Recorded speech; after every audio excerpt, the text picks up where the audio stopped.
तो बच्चों, स्वागत है आपका हिंदी गुरुकुल एकेडमी के एक और नई वीडियो में। तो कैसे हैं?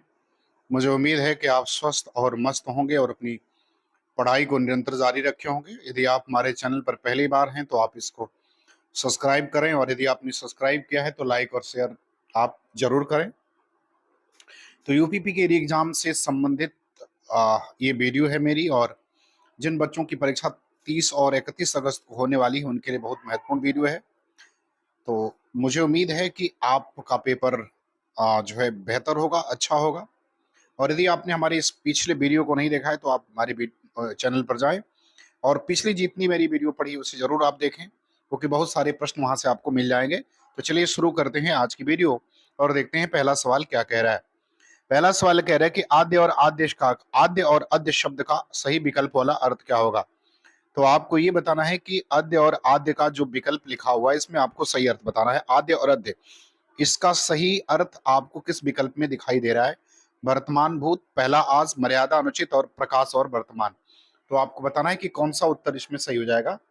आद्य और अद्य लिखा हुआ है तो इसका विकल्प नंबर ए बी जो है बच्चों वो सही हो जाएगा। पहला और आज जो है इसमें सही हो जाएगा। तो आद्य का मतलब पहला और अद्य का मतलब होता है आज। तो विकल्प नंबर बी जो है वो पहले का सही हो जाएगा। चलिए बात करते हैं सवाल नंबर दूसरे की। कह रहा है आचार और आचार्य शब्द का सही अर्थ वाला विकल्प कौन सा होगा। आपको बताना है आचार और आचार्य, इसका सही अर्थ वाला विकल्प बताना है। प्रकृति, पुरुष, शिक्षक, स्वभाव, रीति व्यवहार, विद्वान, रीति व्यवहार या विद्वान, अनुष्ठान या कथावाचक। तो आपको बताना है कि कौन सा इसमें से विकल्प जो है वो सही हो जाएगा। तो सही विकल्प का आपको चुनाव करना है। तो बच्चों, आचार का मतलब रीत व्यवहार होता है और आचार्य का मतलब विद्वान। विकल्प नंबर सी जो है वो क्या हो जाएगा? विकल्प नंबर सी जो है आपका सही हो जाएगा। कौन सा होगा? सी सही हो जाएगा। चलिए बात करते हैं सवाल नंबर तीसरे की। तीसरे में कह रहा है कि ईशा और ईशा, इसका जो सही अर्थ वाला युग्म विकल्प है वो कौन सा होगा। तो आपको इसका सही अर्थ वाले विकल्प का क्या करना है? चुनाव करना है कि कौन सा सही विकल्प वाला होना होगा। महान, तपस्वी, परोपकार, प्रभुत्व, त्याग, ऐश्वर्य ऐश्वर्य और हल्की लंबी लकड़ी। तो आपको बताना है कि तीसरे का क्या हो जाएगा। ईशा और ईशा का क्या अर्थ होता है। तो बच्चों, इसका विकल्प नंबर डी जो है वो सही हो जाएगा, ऐश्वर्य और हल्की लंबी लकड़ी। चलिए बात करते हैं सवाल नंबर 4 की। कह रहा है उपल और उत्पल शब्द युग्म का सही अर्थ वाला विकल्प आपको बताना है। उपल और उत्पल, इस जो युग्म है इसका जो सही अर्थ वाला विकल्प है वो बताना है।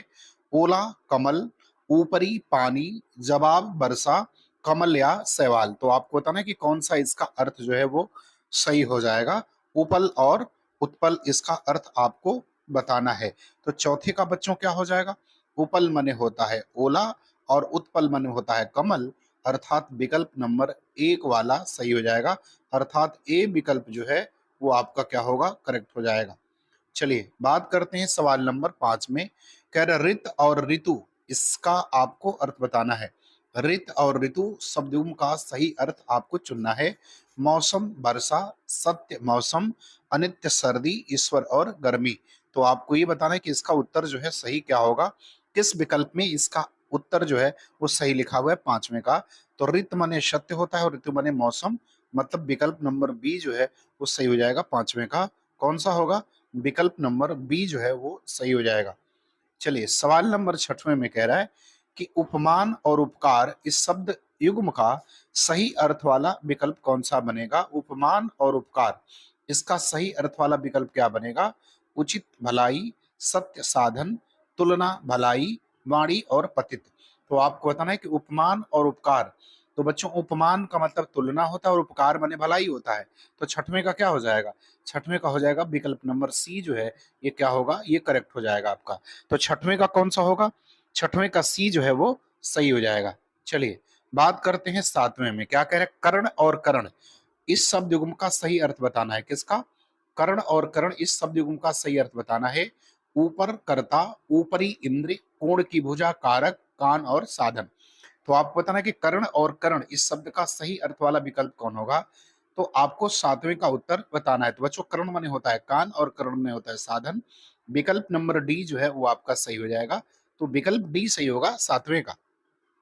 चलिए सवाल नंबर 8वां कह रहा है कंकाल और कंगाल, इसका आपको अर्थ बताना है। इस वाले जो है युग्म का कंकाल और कंगाल, इसका सही अर्थ आपको बताना है। अस्थिपंजर दरिद्र, कर्कश भिखारी, अकिंचन बेईमान, दरिद्रता और तुक्ष। तो आपको बताना है कि इसका सही अर्थ वाला विकल्प क्या होगा। कंकाल माने क्या होता है, तो कंकाल माने बच्चों होता है अस्थिपंजर और कंगाल माने होता है दरिद्र। तो विकल्प एक जो है वो सही हो जाएगा। तो कौन सा विकल्प सही होगा, ए जो है वो सही हो जाएगा 8वें का। चलिए सवाल नंबर 9 कह रहा है कक्षा, कक्षा और कक्षा, इस शब्द युग्म का सही अर्थ बताना है। किसका, कक्षा और कक्षा, इसका सही अर्थ विकल्प में बताना है। जंघिया छात्र समूह जंघिया, घेरा परिधान, चक्र या व्याधान। तो आपको बताना है कि कौन सा सही होगा। तो बच्चों कक्षा माने क्या होता है, छात्र समूह, कक्षा, और कक्षा माने होता है कक्षा माने जंघिया। तो 9वें का क्या हो जाएगा, 9वें का विकल्प नंबर बी जो है वो सही हो जाएगा। छात्र समूह और जंघिया जो है इसका क्या हो जाएगा, उत्तर हो जाएगा, विकल्प नंबर 20 सही हो जाएगा। चलिए सवाल नंबर 10वां कह रहे हैं इनमें से कौन सा शब्द स्त्रीलिंग है। तो आपको बच्चों ये बताना है कि कौन सा शब्द क्या है, स्त्रीलिंग है। इसमें स्त्रीलिंग वाले शब्द का आपको चयन करना है। क्रोध, बुढ़ापा, छाया और चैन। आपको बताना है कि कौन सा शब्द जो है इसमें क्या है, स्त्रीलिंग है। तो 10वें का आपको स्त्रीलिंग का चयन करना है। क्रोध, बुढ़ापा, छाया और चयन। तो कौन सा हो जाएगा, छाया। छाया होती है, बाकी सभी पुल्लिंग हो जाएंगे। क्रोध पुल्लिंग है, बुढ़ापा पुल्लिंग और चयन पुल्लिंग है। चलिए सवाल नंबर 11 कह रहा है एक का बहुवचन क्या होगा। तो आपको बताना है कि एक का बहुवचन क्या बनता है, बहुत, अनेक, ज्यादा और दो। तो आपको ये बताना है कि एक का बहुवचन क्या बनेगा, बहुत बनेगा, अनेक बनेगा, ज्यादा बनेगा या दो बनेगा। तो बच्चों एक का बहुवचन क्या बनेगा, सवाल नंबर 11। तो एक का बहुवचन अनेक बनता है, विकल्प नंबर बी जो है इसमें करेक्ट हो जाएगा। कौन सा, बी जो होगा वो करेक्ट हो जाएगा। चलिए सवाल नंबर 12 कर पुस्तक का बहुवचन क्या होगा। आपको बताना क्या है कि पुस्तक शब्द का बहुवचन क्या बनेगा। पुस्तकें, पुस्तकों, पुस्तकें, पुस्तकाएं। तो आपको ये बताना है कि कौन सा विकल्प इसमें से सही होगा।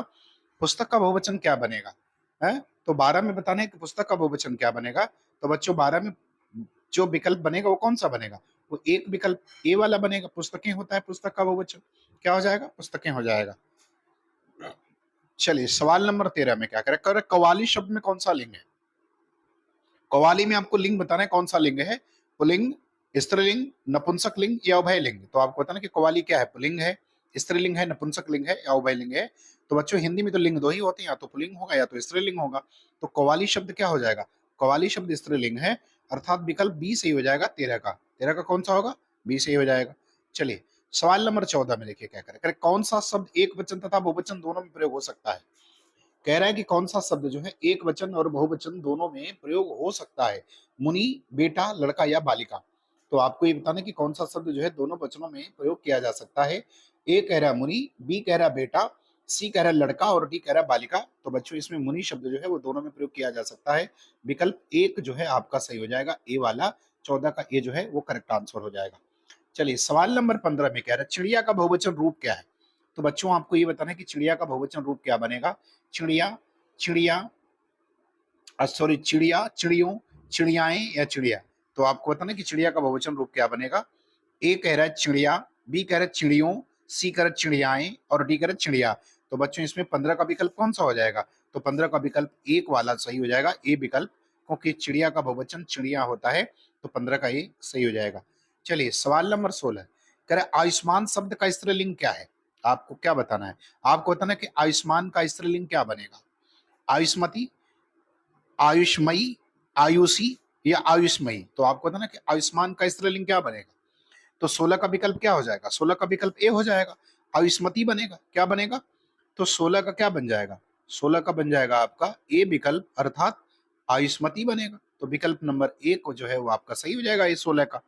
चलिए 17 में कह रहा कौन सा शब्द पुल्लिंग है। आपको क्या बताना है, आपको बताना है कि कौन सा शब्द इसमें पुल्लिंग है। कढ़ी, चील, गुस्सा और सरसों। आपको बताना है कि कौन सा शब्द जो है वो पुल्लिंग है। कढ़ी, चील, गुस्सा और सरसों, इसमें आपको पुल्लिंग की पहचान करनी है। तो बच्चों इसमें पुल्लिंग जो होता है वो गुस्सा होता है। कौन सा, गुस्सा जो है वो क्या है, पुल्लिंग है। बाकी सभी शब्द क्या है, स्त्रीलिंग है। सरसों भी स्त्रीलिंग है। आप अगर जो है कामता प्रसाद गुरु की किताब में देखेंगे तो आपको मिल जाएगा। चलिए ठीक है, अगला सवाल देखते हैं, सवाल नंबर 18 में क्या कह रहा है? कह रहा है पारिजात के लिए 2016 का साहित्य अकादमी पुरस्कार किसे दिया गया? आपको बताना है कि पारिजात रचना के लिए 16 का साहित्य अकादमी किसे पुरस्कार मिला है? नासिरा शर्मा, हजारी प्रसाद द्विवेदी, अमरकांत या मृदुला गर्ग? तो बताना है कि पारिजात के लिए 16 का साहित्य अकादमी किसको मिला है? तो बच्चों पारिजात जो रचना है वो नासिरा शर्मा की है, तो विकल्प एक जो है आपका सही हो जाएगा ए। तो अब बताइए सवाल नंबर 19 में। 19 में क्या कह रहा है? कह रहा है कि इन्हीं हथियारों से के लिए 2007 का साहित्य अकादमी पुरस्कार किसे दिया गया था? नासिरा शर्मा, अमरकांत, मनोज श्याम जोशी या केदारनाथ सिंह? तो आपको बताना है कि इन्हीं हथियारों से के लिए 2007 का साहित्य अकादमी पुरस्कार किसे दिया गया था? नासिरा शर्मा, अमरकांत, मनोहर श्याम जोशी या केदारनाथ सिंह? किसको दिया गया था? तो बच्चों ये दिया गया था किसको? अमरकांत को। किसको दिया गया था? अमरकांत को दिया गया था। तो 19 का विकल्प कौन सा सही हो जाएगा? 19 का विकल्प जो है आपका बी सही हो जाएगा। चलिए 20 में आते हैं। कह रहे कागज की नाव के लिए 2019 का ब्याज सम्मान किसे दिया गया?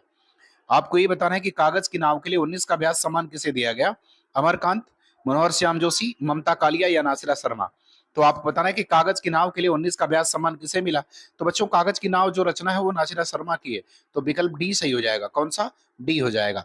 चलिए बात करते हैं सवाल नंबर 21 की। त्रिशंकु किसकी रचना है? तो आपको 21 में क्या बताना है? आपको ये बताना है कि त्रिशंकु जो है वो किसकी रचना है? जैनेन्द्र, रामधारी सिंह दिनकर, अज्ञे या डॉक्टर नगेंद्र? तो आपको बताना है कि त्रिशंकु किसकी रचना है? तो बच्चों त्रिशंकु जो है वो अज्ञे का निबंध है, तो विकल्प नंबर सी जो है आपका क्या हो जाएगा? करेक्ट हो जाएगा। सवाल नंबर 22 में कह रहा है कि निशा निमंत्रण किसकी कृति है? आपको क्या बताना है? आपको बताना है कि निशा निमंत्रण जो है किसकी कृति है? हरिवंश राय बच्चन, मोहन राकेश, भवानी प्रसाद मिश्र और केदारनाथ अग्रवाल? तो बताना है कि निशा निमंत्रण किसकी कृति है? तो बच्चों निशा निमंत्रण जो है वो हरिवंश राय बच्चन की रचना है। विकल्प नंबर एक जो है वो सही हो जाएगा, पहला वाला ए जो है वो सही हो जाएगा 22 का। सवाल नंबर 23 में आते हैं। कह रहे सीरीज के फूल किसकी रचना है? आपको क्या बताना है? आपको ये बताना है कि सीरीज के फूल जो है किसके लिखी रचना है? महादेवी वर्मा, हजारी प्रसाद द्विवेदी, जयशंकर प्रसाद या प्रेमचंद? ये प्रसाद है। क्या है? जयशंकर प्रसाद लिखा हुआ है ना, प्रसाद हो गया है प्रसाद। तो बताइए किसका है? तो बच्चों सीरीज के फूल किसकी रचना है? हजारी प्रसाद द्विवेदी की है। विकल्प नंबर बी जो है आपका सही हो जाएगा। चलिए सवाल नंबर 24 कह रहा रानी केतकी की कहानी के रचयिता कौन है? तो आपको क्या बताना है? आपको बताना है कि रानी केतकी की कहानी इसकी रचना जो है किसने की है? इंसाअल्लाह खां, प्रेमचंद, अज्ञे या जैनेन्द्र? किसने किया है रानी केतकी की कहानी? इंसाअल्लाह खां, प्रेमचंद, अज्ञे या जैनेन्द्र की? तो 24 का उत्तर क्या हो जाएगा? तो बच्चों 24 का उत्तर हो जाएगा विकल्प ए, इंसाअल्लाह खां, रानी केतकी की कहानी। तो चलिए बताइए सवाल नंबर 25 में क्या पूछ रहा है? 25 में पूछ रहा है क्या कि कामायनी महाकाव्य के रचयिता कौन है? मैथिली शरणगुप्त, सूर्यकांत त्रिपाठी निराला, जयशंकर प्रसाद या बालकृष्ण शर्मा नवीन? तो आपको बताना है कि इसके रचनाकार जो है वो कौन है कामायनी के? तो बच्चों कामायनी के लेखक जो है वो जयशंकर प्रसाद है। विकल्प नंबर सी जो है वो करेक्ट आंसर हो जाएगा 25 का। चलिए सवाल नंबर 26, स्त्री कपड़ा सीती इस वाक्य में वाच्य है? आपको क्या बताना है? आपको बताना है कि स्त्री कपड़ा सीती है इस वाक्य में कौन सा वाच्य है? कर्म है, भाव है, कर्ता है, इनमें से कोई नहीं? तो 26 का उत्तर बताइए। 26 का उत्तर क्या हो जाएगा? स्त्री कपड़ा सीती है, तो सीने का काम कौन कर रहा है? स्त्री कर रही है बच्चा, तो इसलिए कर्ता कारक हो जाएगा। तो विकल्प नंबर क्या हो जाएगा? विकल्प नंबर आपका सी सही हो जाएगा 26 का। चलिए बात करते हैं सवाल नंबर 27। कह रहे निम्नलिखित में से किस वाक्य में सौकर्मक क्रिया है? आपको बताना है कि किस वाक्य में सकर्मक क्रिया का उदाहरण है? राम दौड़ा, मैं रुक गया, उसने कार बेच दी, राहुल सो गया? तो आपको बताना है कि किसमें सकर्मक क्रिया का प्रयोग किया गया है? तो 27 में आपको बताना है कि किसमें सकर्मक क्रिया का प्रयोग है? राम दौड़ा, मैं रुक गया, उसने कार बेच दी, राहुल सो गया? तो आपको बताना है कि कौन सा होगा इसमें? तो बच्चों उसका विकल्प नंबर सी हो जाएगा, उसने कार बेच दी। उसने क्या कर दी? कार बेच दी। तो विकल्प नंबर सी जो है 27 का सही हो जाएगा। आते हैं सवाल नंबर 28 में। सवाल नंबर 28 में क्या कह रहा है? कह रहा है निम्नलिखित में से कर्तृवाच्य का वाक्य है। आपको ये बताना है कि कौन सा वाक्य जो है वो कर्तृवाच्य का है। तुलसी ने रामचरितमानस लिखी, राम द्वारा रावण को मारा गया, आज टहलने चला जाए, छात्रों द्वारा फुटबॉल खेली जाती है? तो आपको बताना कि कौन सा जो है वो उसमें कर्तृवाच्य का वाक्य है। क्या पूछ रहा है कि कर्तृवाच्य का कौन सा इसमें वाक्य है 28 में? तो बच्चों 28 का उत्तर क्या हो जाएगा? 28 का उत्तर हो जाएगा ए, विकल्प नंबर एक जो है इसमें क्या होगा वो आपका सही हो जाएगा। चलिए सवाल नंबर 29 में आते हैं। कह रहे परिश्रमी शब्द में कौन से विशेषण का बोध होता है? आपको परिश्रमी शब्द में कौन से विशेषण का बोध होता है ये बताना है। गुणवाचक, संख्यावाचक, परिमाणवाचक या सार्वनामिक? तो आपको बताना है कि परिश्रमी शब्द में किस विशेषण का बोध आपको होता है? गुणवाचक का बोध होता है, संख्यावाचक का, परिमाणवाचक का या सार्वनामिक का?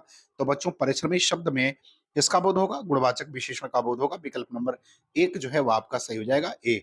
चलिए सवाल नंबर 30 में कह रहा है वे विकारी शब्द जो वाक्यों, वाक्यांशों अथवा एकाधिक शब्दों को जोड़ते हैं क्या कहलाते हैं? तो आपको बताना है कि वे शब्द जो वाक्यांश और वाक्य इनको जोड़ने का काम करते हैं उसको क्या कहते हैं? संबंधवाचक शब्द, संबंधवाचक शब्द कहते हैं, विस्मय बोधक शब्द कहते हैं, क्रिया विशेषण शब्द कहते हैं या समुच्चय बोधक शब्द कहते हैं। तो क्या कहते हैं आप बताइए इसको? तो इसको बच्चों कहा जाता है समुच्चय बोधक शब्द कहते हैं। विकल्प नंबर कौन सा सही हो जाएगा? डी सही हो जाएगा। तो 30 का उत्तर कौन सा होगा? 30 का विकल्प नंबर डी जो है वो सही हो जाएगा। चलिए बात करते हैं सवाल नंबर 21 में। कह रहे जटिल विशेषण के लिए निम्नलिखित में से उपयुक्त संज्ञा होगी। तो आपको बताना है कि जटिल विशेषण के लिए उपयुक्त संज्ञा इसमें से क्या बनाई जा सकती है? दृष्टि, प्रश्न, समस्या या स्थिति। तो आपको बताना कि कौन सी संज्ञा बनाई जा सकती है जटिल विशेषण के लिए? दृष्टि, प्रश्न, समस्या या स्थिति। तो बच्चों इसके लिए बनाई जा सकती है क्या? जटिल समस्या बनाई जा सकती है। विकल्प नंबर सी जो है वो क्या होगा? वो सही हो जाएगा 31 का। चलिए बच्चों तो बताइए विराम चिन्ह का नाम है। आपको क्या बताना है कि विराम चिन्ह का नाम है? जो विराम चिन्ह आपको दिखाई दे रहा है इसका नाम पूछा है। अर्ध विराम, विराम, अल्प विराम या हंसपद। तो आपको बताना है कि जो विराम चिन्ह आपको दिख रहा है इसका नाम क्या है? तो बच्चों इसका नाम है अर्ध विराम, अर्थात विकल्प नंबर ए जो है वो सही हो जाएगा। चलिए सवाल नंबर आते हैं 32 में। कह रहा विराम चिन्ह के सतयुग्म का चयन कीजिए। तो आपको बताना है कि विराम चिन्ह के सतयुग्म का चयन करना है। आपको ये बताना है कि जो नीचे लिखे हुए विराम चिन्ह क्या है? सभी सही हैं। विस्मय सूचक, इत्यादि चिन्ह या अर्धविराम। आपको बताना है कि सही है। तो बच्चों ये सभी के सभी क्या है? ये सही है, अर्थात ये सभी सही हो जाएंगे। तो विकल्प डी सही हो जाएगा। तो जितने विराम चिन्ह लिखे हुए हैं ये सब के सब क्या है? ये सही है। चलिए सवाल नंबर बात करते हैं 34 की। कह रहा है कि समासिक पदों, पुनरुक्त युग्म शब्दों के मध्य प्रयोग किया जाता है। तो आपको बताना है कि इनके मध्य क्या प्रयोग किया जाता है? अल्प विराम, अर्ध विराम, योजक चिन्ह या उद्धरण चिन्ह। तो आपको 34 का उत्तर बताना है कि क्या इनके चीज में प्रयोग, बीच में प्रयोग किया जाता है। तो बच्चों इसमें जो है योजक चिन्ह का प्रयोग किया जाता है। विकल्प नंबर क्या हो जाएगा? सी जो है 35 का 34 का सी जो है वो सही हो जाएगा। चलिए सवाल नंबर 35 में कह रहा है कि निम्न में से शुद्ध वाक्य का चयन करना है। तो आपको क्या करना है कि शुद्ध वाक्य का चयन कर देना है। ए कह रहा है कृपया करके खुले पैसे दे। बी कह रहा है कृपया खुले पैसे देने की कृपा करें। सी कह रहा है कृपया खुले पैसे दे। डी कह रहा है कृपया करके खुले पैसे देने की कृपा करें। तो आपको बताना है कि इसमें से कौन सा वाक्य जो होगा वो शुद्ध हो जाएगा। 35 वाले में आपको शुद्ध वाक्य का चयन करके बताना है। ए, बी, सी या डी में से कौन सा शुद्ध होगा? तो बच्चों इसमें से शुद्ध हो जाएगा सी, कृपया खुले पैसे दें। सी विकल्प सही हो जाएगा। चलिए सवाल नंबर 36 में कह रहा है कि निम्नलिखित में से शुद्ध वाक्य का चयन करना है। तो आपको शुद्ध वाक्य का चयन करना है। ए कह रहा है चिड़िया ने दनादन 5 दाना चुग गई। बी कह रहा है कि चिड़िया दनादन पांचों दाने चुग गई। सी कह रहा है कि चिड़िया दनादन 5 दाना चुग लिए। और डी कह रहा है कि चिड़िया दनादन 5 दाना चुग गई। तो आपको बताना कि कौन सा विकल्प 36 में जो है आपको सही लग रहा है, उस विकल्प का आपको चुनाव करना है। तो बच्चों 36 वाले विकल्प में अगर देखा जाए तो बी विकल्प सही हो जाएगा। चिड़िया दनादन पांचों दाने क्या कर गई? चुग गई। तो विकल्प नंबर बी जो है वो करेक्ट आंसर हो जाएगा 36 का। चलिए बात करते हैं सवाल नंबर 37 की। कह रहे कि निम्नलिखित में से शुद्ध वाक्य का चयन कीजिए। तो आपको शुद्ध वाले वाक्य का चयन करना है सवाल नंबर 37 में। भारत ने चंद्रयान 3 लॉन्च की है। भारत ने चंद्रयान 3 लॉन्च की है। हाँ 3 लॉन्च की है। भारत ने चंद्रयान 3 लॉन्च किए हैं। और डी कह रहा है कि भारत ने चंद्रयान 3 लॉन्च किया है। तो आपको ये बताना कि 37 में कौन सा सही हो जाएगा? भारत में चंद्रयान 3 लॉन्च की है। बी कह रहा है भारत ने चंद्रयान 3 लॉन्च की है। सी कह रहा है कि भारत ने चंद्रयान 3 लॉन्च किए हैं। और डी कह रहा है कि भारत ने चंद्रयान 3 लॉन्च किया है। तो आपको बताना कि कौन सा सही हो जाएगा।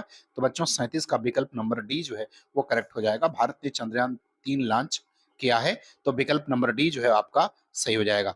चलिए सवाल नंबर 38 द्रौपदी का चीर इसका अर्थ क्या होता है? आपको बताना है कि द्रौपदी का चीर इसका अर्थ क्या है?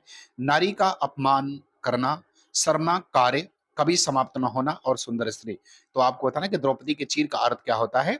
तो बच्चों द्रौपदी के चीर का अर्थ हो जाएगा कभी समाप्त ना होना, अर्थात विकल्प नंबर सी सही हो जाएगा 38 का। चलिए सवाल नंबर 39 में कह रहे हैं कूप मंडूक होना का अर्थ क्या है? आपको क्या बताना है? आपको बताना है कि कूप मंडूक होना इसका अर्थ क्या है? कुआं में गिरना, मूर्ख होना, मात देना, सीमित ज्ञान, सीमित अनुभव होना। तो आपको बताना है कि कूप मंडूक होने का मतलब क्या होता है। तो 39 का अगर बच्चों देखा जाए तो कूप मंडूक होने का अर्थ होता है कि सीमित ज्ञान, क्या हो जाएगा? सीमित ज्ञान और सीमित अनुभव होना। विकल्प नंबर डी जो है वो सही हो जाएगा। चलिए बात करते हैं सवाल नंबर 40 की। छक्का पंजा करना मुहावरे का सही अर्थ क्या होगा? क्या वो करना? छक्का पंजा करना। इस मुहावरे का सही अर्थ क्या होगा? झगड़ा लगाना, ओछी हरकत से कार्य सिद्ध करना, चापलूसी करना या नारदगिरी करना। तो आपको बताना है कि छक्का पंजा इसका मुहावरे का सही अर्थ क्या होगा। सवाल नंबर कितना है? सवाल नंबर है 40। तो बच्चों छक्का पंजा करने का मतलब क्या हो जाएगा? इसका मतलब होता है ओछी हरकत से कार्य को क्या करना? सिद्ध करना। तो विकल्प नंबर बी जो है 40 का सही हो जाएगा। चलिए सवाल नंबर 41, अंधे को दीपक दिखाना मुहावरे का सही अर्थ क्या है? आपको बताना है कि अंधे को दीपक दिखाना इस मुहावरे का सही अर्थ क्या है। अंधे का रास्ता रोशन करना, ना समझ को उपदेश देना, ना समझ को रोशनी देना, अंधे की सहायता करना। तो आपको बताना किसका सही अर्थ क्या होगा? अंधे को दीपक दिखाना। तो 41 का उत्तर क्या हो जाएगा? तो बच्चों हो जाएगा बी, ना समझ को उपदेश देना। विकल्प नंबर बी जो है वो करेक्ट हो जाएगा। चलिए बात करते हैं सवाल नंबर 42 की। कह रहे शोभित कर नवनीत लिए, घुटरिन चलत रेणु तन मंडित मुख दही लेप लिए। आपको बताना कि इसमें कौन सा रस है। आपको इस पंक्ति में रस का चुनाव करना है। कौन सा रस है? वात्सल्य, करुण, श्रृंगार और शांत। तो बताना है कि कौन सा रस है। शोभित कर नवनीत लिए, घुट रुनि चलत रेणु तन मंडित मुख दही लेप लिए। तो बच्चों इसमें जो रस हो जाएगा वो वात्सल्य हो जाएगा। विकल्प नंबर एक जो है वो सही होगा। ए वाला 42 का ए सही हो जाएगा। चलिए 43 में, किस रस को रसराज कहा जाता है? तो बच्चों आपको ये बताना है कि किस रस को रसराज कहा जाता है। हास्य, श्रृंगार, वीर और शांत। तो आपको बताना है कि इन चार विकल्पों में से वो कौन सा विकल्प है जिसे रसों का राजा या रसराज कहा जाता है। तो बच्चों रसराज कहा जाता है श्रृंगार रस को। तो विकल्प नंबर बी जो है वो करेक्ट हो जाएगा। चलिए सवाल नंबर 44 में, कह रहे शांत रस का अस्थाई भाव है। आपको क्या बताना है? आपको बताना है कि शांत रस का अस्थाई भाव क्या है। भक्ति, वात्सल, निर्वेद या जुगुप्सा। तो आपको बताना है कि शांत का अस्थाई भाव क्या बनेगा। भक्ति, वत्सल, निर्वेद या जुगुप्सा। तो बच्चों शांत का जो अस्थाई भाव बनेगा वो निर्वेद बनेगा। विकल्प नंबर सी जो है वो करेक्ट हो जाएगा। तो 44 का सी सही हो जाएगा। चलिए सवाल नंबर 45, कह रहा अखिया हरि दर्शन की भूखी, कैसे रही रूप रस सांची ए बतियां सुन रूखी। आपको बताना कि कौन सा रस है इसमें। आपको इसमें रस का पहचान करना है। कौन सा रस है? वीर रस है, वियोग श्रृंगार रस, शांत रस या संयोग श्रृंगार रस। तो 45 में बताना है कि इसमें कौन सा रस है 45 वाले में। तो बच्चों इसमें हो जाएगा वियोग श्रृंगार रस। विकल्प नंबर बी जो है वो सही हो जाएगा। चलिए सवाल नंबर 46, करुण रस का अस्थाई भाव क्या है? आपको बताना है कि करुण रस का अस्थाई भाव क्या होता है। उत्साह, शोक, रति या हास्य। तो करुण रस का अस्थाई भाव बताना है। तो बच्चों करुण रस का अस्थाई भाव क्या होगा? तो बच्चों 86 का उत्तर हो जाएगा बी, अर्थात शोक होता है इसका अस्थाई भाव। सवाल नंबर 47, कह रहा चमक उठी सन 57 में वो तलवार पुरानी थी। आपको बताना है कि इसमें कौन सा रस है। 47 में क्या बताना है? रस बताना है। चमक उठी सन 57 में जो तलवार पुरानी थी, कौन सा रस होगा। भक्ति रस, वीर रस, हास्य रस या श्रृंगार रस। तो आपको बताना है कि भक्ति रस होगा, वीर, हास्य या श्रृंगार रस होगा। तो बच्चों इसमें होगा वीर रस। विकल्प नंबर बी जो है वो करेक्ट हो जाएगा 47 का। चलिए सवाल नंबर 48, अनेकार्थी शब्द निशाचर का अर्थ नहीं है। 48 में आपको बताना है कि निशाचर का क्या अर्थ नहीं है। उल्लू, हाथी, चोर या राक्षस। तो बताना है कि निशाचर का अर्थ क्या नहीं है। उल्लू, हाथी, चोर या राक्षस। तो बच्चों निशाचर का मतलब उल्ली भी होता है, चोर भी होता है और राक्षस भी होता है। तो विकल्प नंबर बी नहीं है, हाथी जो है वो निशाचर का अर्थ नहीं है। तो 48 का बी जो है वो सही हो जाएगा। अब आते हैं सवाल नंबर 49, कह रहे अनेकार्थी शब्द अक्ष का आशय नहीं है। तो आपको बताना है कि अनेकार्थी शब्द अक्ष का आशय क्या नहीं है। भूतल, पहिया, आंख और चौरस का पासा। तो 49 में आपको बताना है कि कौन जो है शब्द अक्ष का आशय नहीं है। भूतल, पहिया, आंख, चौरस या पासा। तो बच्चों इसमें जो उत्तर होगा वो ए हो जाएगा। भूतल जो है इसका विकल्प नहीं होगा, बाकी तीनों जो है इसके विकल्प बनेंगे। और बच्चों आज का फिर अंतिम सवाल 50वां, अनेकार्थी शब्द पानी के लिए निम्न में से गलत विकल्प का चयन कीजिए। तो आपको अनेकार्थी के लिए आपको क्या करना है, ये बच्चों चयन लिखा हुआ है। क्या लिखा है? चयन लिखा है। तो आपको अनेकार्थी शब्द पानी के लिए गलत विकल्प का चयन करना है। इज्जत, चमक, संजीवनी और जल। आपको बताना कि कौन इसमें से विकल्प जो है पानी के संदर्भ में अनेकार्थी में गलत होगा। तो बच्चों इसमें विकल्प संजीवनी गलत हो जाएगा, बाकी सभी सही है। तो 50 का विकल्प सी जो है वो सही हो जाएगा। तो बच्चों मुझे उम्मीद है कि आपको मेरी वीडियो पसंद आई होगी। यदि आपको अच्छा लगे तो आप इसको लाइक शेयर और सब्सक्राइब जरूर करें। धन्यवाद।